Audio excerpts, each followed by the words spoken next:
بسم الله الرحمن الرحیم. السلام علیکم و رحمت الله و برکاته. هموطنان و همزبانان عزیز، امروز میخواهم با یکی از موضوعهای خیلی مهمی که روز از روز در بین مردم علل خصوص بین زنها می افزاید، آن هم رفتن به نزد فالبین و جادوگران صحبت داشته باشه. عزیزان، موضوع امروزه رو هم گذاشتیم که باید هر یک نفر علل خصوص خواهران، زنها، مادران عزیز احتیاط باشید که رفتن به نزد فالبین فقط پول شما را نه، ایمان شما را هم نابود میکند.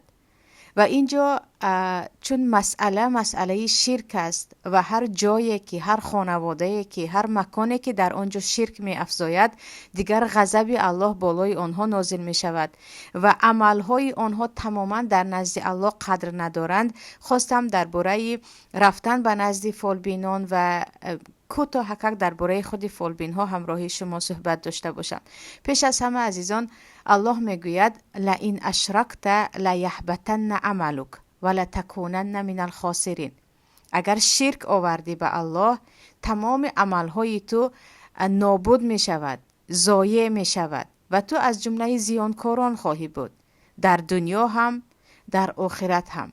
آنهایی که دست به شرک زدند، آنهایی که در حیاتشان شرک وجود دارد، یقین بدانند که یگان کار آنها ثواب ندارد. لیحبطن عملک میگوید الله، تمام کارهای ثوابی تو هیچ معنا ندارد و این کم نیست، در دنیای آخرت تو از جمله زیانکاران خواهی بود.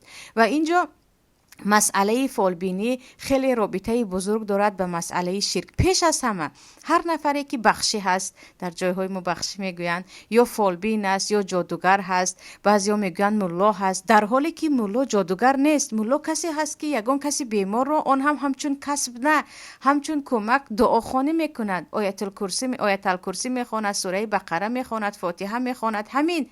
نه اینکه میگوید چند روز این را نخور، چند روز آن را نخور، به اینجا نرو، به آنجا نرو، نامی بابایت چی، پدرت چی میپوشی، چی میخوری. نه، این کار ملاها نه، اینها جادوگر هستند که مردم را با بسم الله گفتن فریب میدهند. بسیاری از خواهران میگن ما نزد کسی رفتیم او بسم الله الرحمن الرحیم گفت، سوره فاتحه خوان، بعداً به من این داد آن داد. نه، این یک شیطانی هست که با بسم الله الرحمن الرحیم میخواهد شمایان را فریب دهد.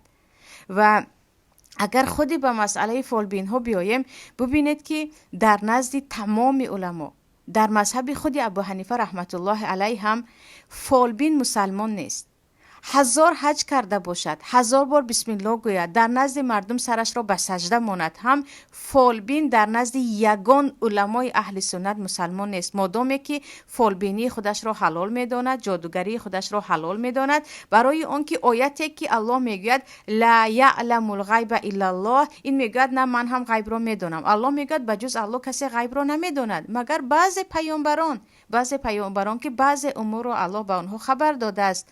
لیکن جادوگرها از غیب با خبر نیستند و اینها ادعا میکنند که نه ما غیب را میدانیم، ما با خبر هستیم، ما آینده تو را پیشگویی کرده میتوانیم، ما میتوانیم شوهرت را به تو برگردانیم، زنت را به تو برگردانیم، تو را فرزنددار کنیم. آره، در این باره که آنها با جن همکاری میکنند و دربارش حدیث حضرت عایشه است که وقتی میگویند بعضی گپ‌های فالبین ها یا جادوگرها راست میآید، پیامبر صلی الله علیه و آله میگن آنها هیچ کار کردن نمیتوانند، آنها فقط یک کلمه از جن چیزی که شنیدن 1000 کلمه دیگر بالایش همراه میکنند و به مردم میگویند. یعنی در مسئله فالبینی، آنهایی که مشغول فالبینی هستند که روز از روز تا جایی که من خبر دارم، علل خصوص در دهه های تاجیکستان صفی فالبین ها که اینها دیگر مسلمان نیستند می افزایند. یعنی فالبین در مذهب ابو حنیفه رحمت الله علیه هم مسلمان نیست و حتی حدیث پیامبر است که حد الساحر الضرب بالسیف. اونی که جادوگری میکند، اونی که فالبینی میکند، پیشگویی میکند، گرم و خنک میکند، دیگر به عموما تخم بیار و دیگر چیز بیار و عموما میدونید مسئله های جادوگری رو به این کار مشغول است. پیامبر صلی الله علیه و آله میگن حد او، جزای او گردن زدن است. حتی در زمان حضرت عمر بعضی جادوگرها رو دستگیر میکردند و میسوزانیدند که اینها فسادگرها هستند. و الله در سوره بقره میگوید انا اینها و تبعوا ما تتلو الشیاطین علی ملک سلیمان، در دوامش میگوید و ما کفر سلیمان ولکن الشیاطین کفروا یعلمون الناس السحر. این شیاطین کافر شدند برای آنکه به مردم سحر را میآموزانیدند. یعنی جادوگر در اسلام خودش مسلمان نیست. هر پولی که درآمد میکند حرام است. 1000 حج کند هم، 1000 نماز خواند هم، 1000 بعضیش به سرش سطر پرتوید هم، باور نکنید که او مسلمان است. اگر او مسلمان می بود به این آیت قرآن کریم عمل میکرد. اگر او مسلمان می بود به گفت اسلام و به گفت تمام علمای اهل اسلام که جادوگری خودش عملی کفر است، کسی که حلال دانسته اجرا میکند خودش کافر است و حکمش قتل است، از این کار میترسید. نه، من الحمدلله حج کرده اومده، من جادوگریم رو دوام میدیم. بعضیش عمره میرفته است گویا که دیگر با همین جادوگری تمام شد، یعنی کلا وای با همین کارش جادوگری خودش رو حلال نشان میدهد، در حالی که فال بین در نزد تمام اهل اسلام خودش کاری میکردگیش ایستادش تماما از مسلمان مثل مشرق و مغرب از اسلام دور می باشد. مسئله دیگر عزیزان، شاید که به گوش بعض فالبین ها رسد و توبه کنند، اما مسئله دیگر این است که مسئله رفتن زنها به نزد فالبین ها. خواهرانی که میگویند به خاطر بی‌فرزندی نزد فالبین رفتم، میگن ما موگی کردیم، چیزی دیگر میگن در طرفهای جنوب، یعنی به نزد فالبین رفتیم به شکمم چیزی بست، به نزد مولا رفتم چه دعای خواند به شکمم بست، در حالی که اونی که در حقیقت از روی شریعت رقیه میخواند و به شکم زن نزدیکی نمیکند، به دست زن نزدیکی نمیکند. در این مسئله که رقیه شرعی دعاخوانی از روی اسلام چگونه باید باشد و پیامبر چگونه دعا میخواندند، صحابه ها چگونه دعا میخواندند، الله نصیب کرده باشد در صحبت های دیگر همراهتان صحبت میکنیم.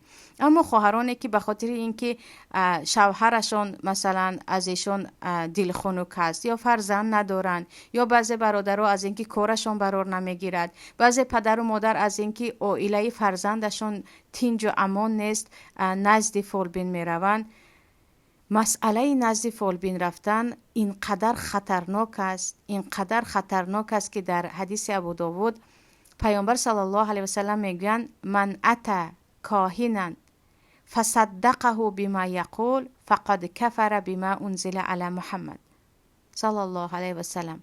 هر کسی که به نزد جادوگر رفت و جادوگر رو تصدیق کرد، یعنی باور کرد که اوره شما آینده مرا گفته توانستید، اوره شما می توانید فرزند مرا خوشبخت کنید، اوره شما می توانید که با جادوی فال شما من صاحبی فرزند شوم، اوره به این دعاهای شما یا با این جادوگری های شما، که جادوگری فالبین ها رو متاسفانه دعا هم میگوین، من کارم برار میگیرد، پیامبر میگوین او کافر شد به آنچه که به پیامبر نازل شد، یعنی به قرآن کریم. یعنی عموما کسی که جادوگر را تصدیق میکند، باور دارد که از دست فالبین کار ساخته است، در حالی که فالبین خودش مسلمان نیست و هر کاری که میکند از راه شیطان ها و یا سرخم کردن در نزد جن و شیطان ها می باشد، پیامبر میگویند او به اون چیزی که به محمد صلی الله علیه و سلم نازل شد کافر است. یعنی باور نکنید اونی که به فالبین 100% اعتقاد دارد او به الله هم اعتقاد داشته باشد، او مخلوط یا گفتیم آمیخته شرک است. در حدیث دیگر در صحیح مسلم است، پیامبر صلی الله علیه و سلم میگویند من اتی عرافا فسأله عن شیء، در این حدیث کمی فرق میکند، فسأله عن شیء فصدقه لم تقبل له صلاة ببخشید 40 یوما. هر کسی که نزد فالبین آمد و از فالبین چیزی رو پرسید، از فالبین چیزی رو پرسید و باور کرد، 40 روزه نماز او قبول نمی شود، برابری او عبادتش هم. در بالا پیامبر گفتن مسلمان نیست، در پایین گفتن نماز 40 روزه قبول نیست. چرا قبول نیست؟ برای اینکه در پایان او باور نکرد، فقط از روی کنجکاوی، از روی که یک بینم، که از روی وسوسه که کنی بینم همین فالبین چی میگوید، فقط قدمت رو به خانه فالبین نهادی، فقط قدمت رو. پیامبر میگن 40 روزه نماز تو قبول نیست، 40 روزه عبادتی تو قبول نیست.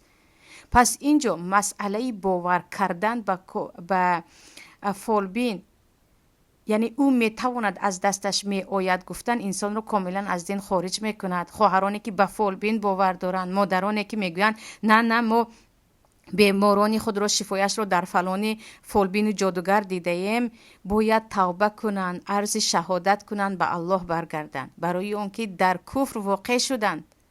اما خواهرانی که فقط رفتند و گفتند نه من میدونستم که وای دروغگو هست، تو یک شیطان وسوسه‌ام کرد، یک مادرم، یک خواهرم، یک کسی مجبورم کرد، توبه کنید، 40 روزه نماز شما دیگر قبول ندارد. از طرف دیگر اینجا فولبین ها خالصا لیلا که کاری نمی کنند، پولی که خواهران، پولی که زن ها به فولبین ها می دهند، خوراکواری که چی از تخم و گوشت و 1001 نمود چیز دیگر و لباسی که به فولبین ها می دهند، کمی آن را در راه الله اگر صدقه کنید تمام مشکلی های شما برآورده می شود. در ما حدیث پیامبر است تداو مرضاکم بالصدقه، بیماران خود را با صدقه دادن شفا دهید. شما مشکلی هایتان رو بجای اینکه روید به نزد یک کافر، یک بدبخت فریبگر که اکثریت گپش دروغ است، اگر راست گوید هم به واسطه شیطان لعینه که دشمن الله دشمن مردم است، به واسطه او انجام میدهد، شما بجای اینکه روید به او پولتان رو خرج کنید و به او باور کنید و ایمان رو کاملا از دست دهید، بهتر نیست به یک محتاج، به یک غمبغل از آن صدقه کنید با امید اون که پروردگارا من به تو توسل میکنم، با این عمل صالح هم خیر میکنم که پروردگار مشکلی های مرا برطرف کن، گویان به الله تضرع کنید. یعنی اینجا اینقدر این بدبخت ها امروز زیاد شدن و عجیبش این است که فولبین ها رو میگوید خیرین به خاطر پول کار کردن، حاضر میدونید مردم به خاطر پول چی کارها نمیکنن. دیگر مردم فراموش کردن اکثریتشون که حلال و حرام چی است. فولبین ها رو که درک کرده میشود که این بدبخت برای پولکاوی پولیابی این کار رو میکند، اما به عقل زنها چی شده است؟ حتی مردهایی که به خاطر اینکه تجارتش خوب نشد نزد فولبین میرود، یا زنهایی که به خاطر اون که جنگ و جنجال بین کلینش و پسرش هست به نزد فولبین می رود. شاید جنجال آنها دوایش چیزی دیگر هست.